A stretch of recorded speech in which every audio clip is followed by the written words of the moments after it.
Hello everyone, स्वागत है students आपका हमारे यूट्यूब चैनल में।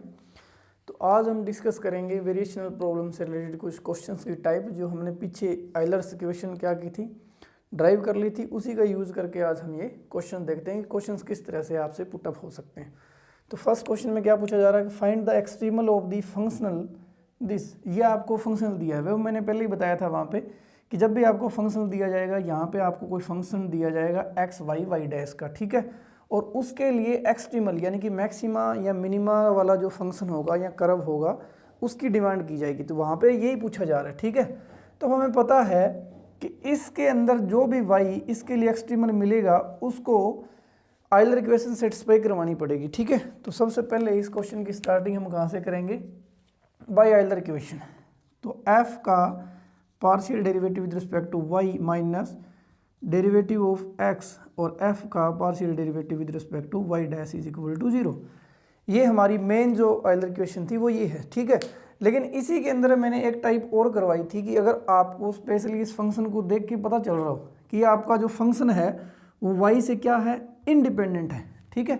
अगर वाई से इंडिपेंडेंट है तो उसका एफ का partial derivative with respect to Y करोगे तो उसका ये डेरिवेटिव क्या आ जाएगा, 0, यानी यहाँ पे ये टर्म बचने वाली है। अब इसका डेरिवेटिव 0 आ रहा है, मतलब ये कांस्टेंट टर्म ये कांस्टेंट आएगी, ठीक है। तो मैं यहाँ से डायरेक्ट इस फंक्शन को देख के इसकी बजाय डायरेक्ट मैं क्या लिख सकता था कि मैं यूज़ करूँगा कि जो f का partial derivative with respect to Y dash आएगा वो क्या होगा, कांस्टेंट, उसको मैंने c मान लिया, ठीक है। अब यहाँ से हमें क्या मिलेगा, f आपका क्या है, Y dash square upon X cube है, ठीक है। तो यहाँ से आपको बोला जाए कि f का पार्शियल डेरिवेटिव करो with respect to Y dash तो क्या आएगा, 2y dash upon X cube, ठीक है, ये मिल जाएगा आपको, ठीक है। अब ये वैल्यू आप यहाँ पुट कर दो, तो यहाँ से 2y dash upon X cube is equal to c, which implies that जो आपका y डैश आएगा वो c/2 एक्स क्यूब आ जाएगा, ठीक है। तो यहीं से अगर इसका दोनों साइड इंटीग्रेशन कर दिया जाए तो ये क्या बन जाएगा, c/2 into x power 4/4 plus कोई अदर कांस्टेंट मैं मान लेता हूँ b, कैपिटल B, ठीक है। तो ओवरऑल जो y आया वो आपका क्या आ गया, अगर इस c/टोटल 8 को आप कुछ नया नाम देना चाहते हो b डैश मान लो, एक्स पावर 4 प्लस b, तो ये आपका क्या निकल आया y। यानी कि इसके अंदर जो एक्सट्रीमल का काम करेगा वो कुछ देखने में इस टाइप का होगा, ठीक है। तो कुछ क्वेश्चंस ऐसे भी होते हैं जिनके अंदर कंडीशन दी जाती है तो बी और बी डैश भी आप निकाल पाओगे, और उसी के बेसिस पे हम बोलेंगे कि जो आपके पास एक्सट्रीमल्स आ रहे हैं वो यूनिक हैं, वो आपके इनफाइनाइटली में नहीं है, या कई बार केसेस ऐसे भी आ जाएंगे, वो आगे डिस्कस करेंगे कि नाइदर मैक्सिमा और मिनिमा हमें मिलेगा ही नहीं, ठीक है।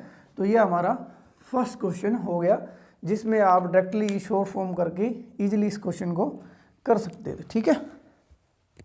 अब ये नेक्स्ट जो है वो काफ़ी इंपॉर्टेंट बन जाता है सब्जेक्टिव पॉइंट ऑफ व्यू से, ठीक है। ये डायरेक्ट क्वेश्चन आपसे पूछा जा सकता है क्योंकि इसके अंदर आप ध्यान से देखोगे तो कहीं भी हमें ऐसा फंक्शनल दिया नज़र नहीं आ रहा, लेकिन इस क्वेश्चन को समझो तो क्या बोल रहा है कि prove that the shortest distance between 2 points in a plane is a straight line. ये हमने पढ़ा होता है, ठीक है। लेकिन अब इसको प्रूफ कैसे किया जाए, तो प्रूफ करने में हमारा हेल्प करेगा कैलकुलस ऑफ वेरिएशन। तो पहले लेक्चर में ही मैंने डायग्राम के थ्रू ये समझाया भी था कि अगर आपको 2 पॉइंट्स दे दिए जाएं x1 y1 और कोई दूसरा पॉइंट x2 y2, तो यहाँ से बहुत सारे पाथ आपके निकलते नज़र आएंगे आपको, लेकिन यहाँ पे डिमांड की क्या जा रही है कि इन दोनों के बीच का जो डिस्टेंस है वो हमें बताओ, ठीक है। वो डिस्टेंस जो भी आएगा पाथ वो किसके थ्रू होगा, स्ट्रेट लाइन के थ्रू, ठीक है। तो यहीं पे डिस्टेंस s मैंने निकाल के दिखाया था आपको कि 2 पॉइंट्स जो भी दिए जा रहे हैं, जैसे यहाँ पॉइंट नहीं दिए तो आप अपनी मर्जी से x1 और x2 मान सकते हो, और फंक्शनल तैयार किया था हमने y प्लस वाई डैश को 1 प्लस वाई डैश का स्क्वायर dx, और इसी को हमने फंक्शनल बोला था, ठीक है। तो ये हमने पहले वीडियो दी, उसमें हम फंक्शनल कैसे बनाते हैं वो ड्राइव करना मैंने सिखाया था, तो वो हमने यहाँ पे डायरेक्ट यूज़ कर लिया कि जब भी आपको प्लेन के अंदर 2 पॉइंट्स के बीच का डिस्टेंस मेजर करना हो तो हम बाय दिस इंटीग्रेशन कर सकते हैं, और इसी इंटीग्रेशन को हमने फंक्शनल बना दिया, ठीक है। तो अब अगर आप बात करो, आपको f मिल चुका है, f क्या है, 1 प्लस वाई डैश स्क्वेयर।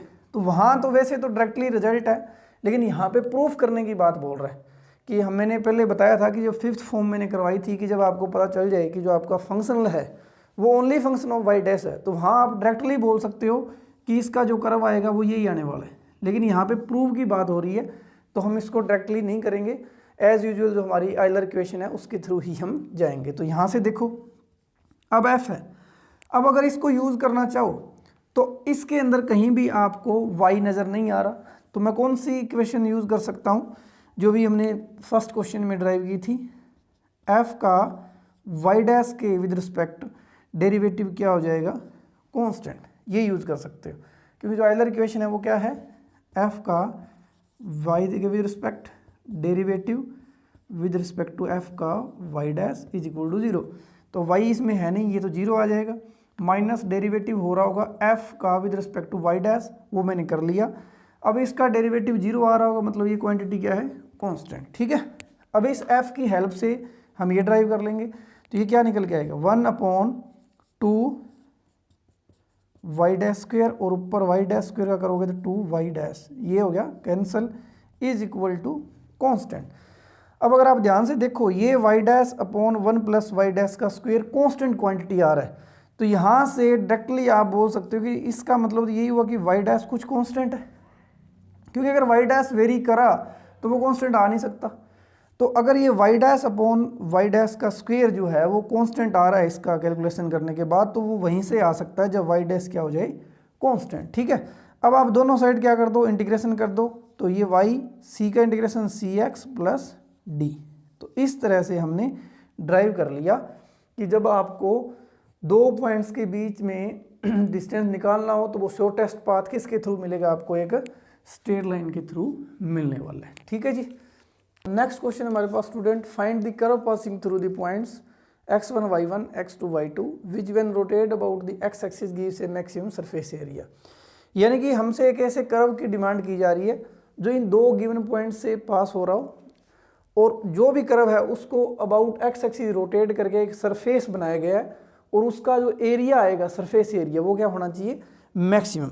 तो ये सब्जेक्टिव टाइप क्वेश्चन हमारे पास यहाँ बन जाता है, क्योंकि अगर हमें सरफेस एरिया को मैक्सिमम करना है तो हम इसका जो सारा क्वेश्चन सोल्व करने का तरीका होगा वो कैलकुलस ऑफ वेरिएशंस के थ्रू होगा। लेकिन कैलकुलस ऑफ वेरिएशन में जाने से पहले हमें फंक्शनल की जरूरत पड़ती है, क्योंकि वहाँ पे जो आइलर इक्वेशन बनती है वो फंक्शनल के थ्रू ही बनेगी। ठीक है, तो सबसे पहला हमारा जो काम यहाँ रहेगा वो फंक्शनल तैयार करना रहेगा। तो हमें इन दो पॉइंट से पास होता हुआ कर्व जिसको अबाउट एक्स एक्सिस रोटेट किया जाए तो उसका सरफेस एरिया निकलता कैसे है वो देखेंगे। ठीक है, तो सबसे पहले आपको एक पॉइंट मान लो x1 y1 दिया हुआ है, और दूसरा पॉइंट आपको कोई इसका x2 y2 दिया हुआ है। ठीक है, इन दो पॉइंट से ये पास हो रहा है और इसको अबाउट x एक्सिस रोटेट किया हुआ है, तो ये कुछ आपका इस तरह की कंस्ट्रक्शन बन जाएगी। ठीक है,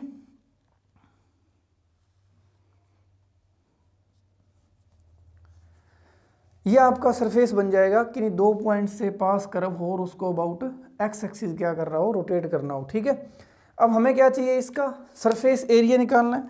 तो सरफेस एरिया के लिए क्या करता हूँ, इस कर्व के ऊपर कोई नज़दीक नज़दीक मैं दो पॉइंट ले लेता हूँ P और Q। ठीक है, जब ये नज़दीक नज़दीक दो पॉइंट लोगे तो हमने देखा था फर्स्ट वीडियो में कि जब ये आर्क है वो आपको एक स्ट्रेट लाइन की तरह ट्रीट होती है, तो आप ये डेल एस डी एस निकाल सकते हो। ठीक है, जिसका फॉर्मूला हमने क्या निकाला था, 1 plus Y dash square into D X.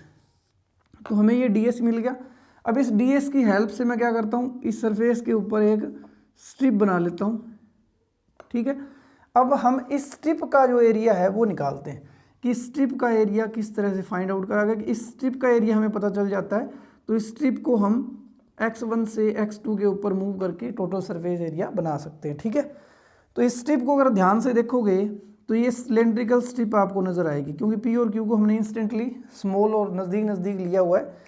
तो यहाँ पे ये जो लेंथ है वो कितनी है, ds, और अगर इसकी बात करूँ मैं, ये आपको हाइट है जो y, यानी कि ये आपको इसकी रेडियस आएगा वो y आ जाएगा।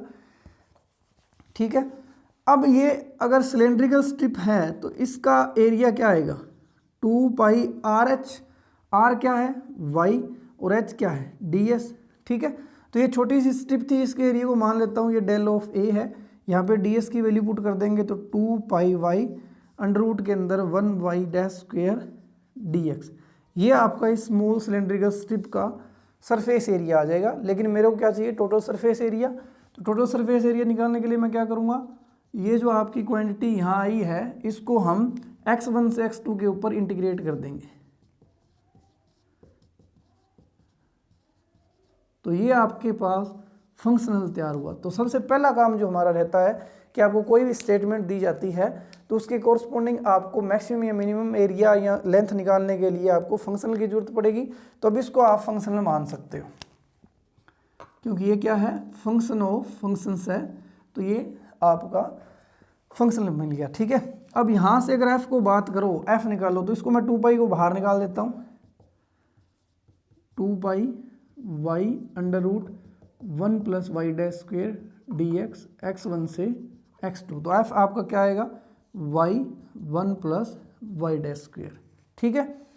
अब यहाँ पे आइलर इक्वेशन लगाएंगे इसके ऊपर, फिर जो कर्व मिल जाएगा वो अपन ओवरऑल क्या बोल देंगे कि ये कर्व जो है उसको अगर आप अबाउट एक्स एक्सिस रोटेट करोगे तो उसने मैक्सिमम सरफेस एरिया बताना है, ठीक है। तो अब यहाँ से दो इक्वेशन, आइलर इक्वेशन क्या होती है, डेल एफ का with respect to Y minus total derivative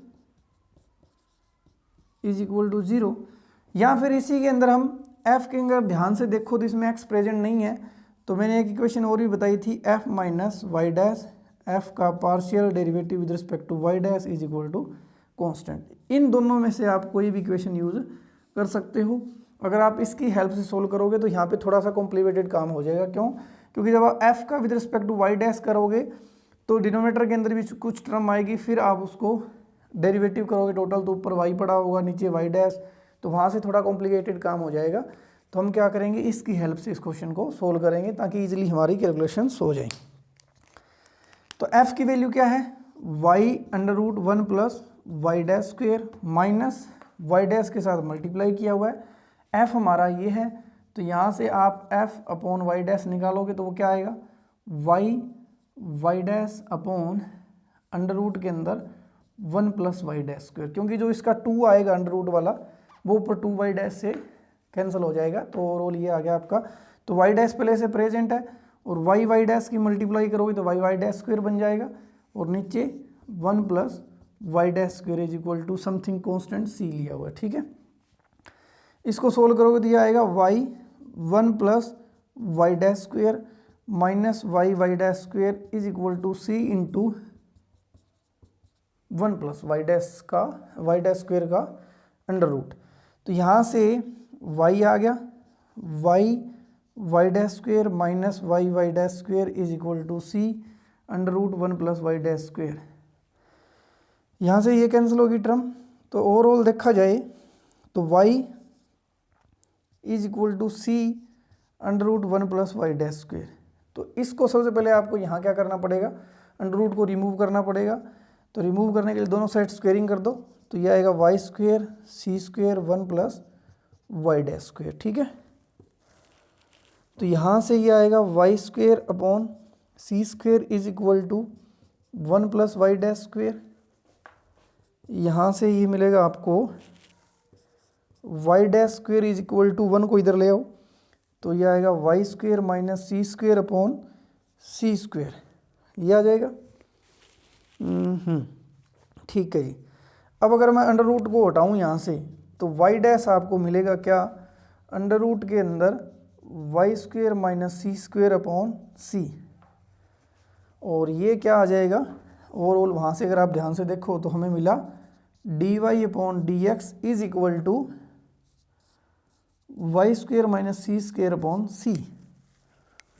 तो अगर डी एक्स को उधर ले जाओ तो यह आएगा डी एक्स अपॉन सी, डी वाई को इसके नीचे ले आएंगे,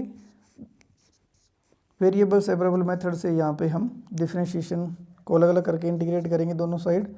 यहाँ पे कांस्टेंट ऑफ इंटीग्रेशन मान लो कोई सी डैश मान लेते हैं।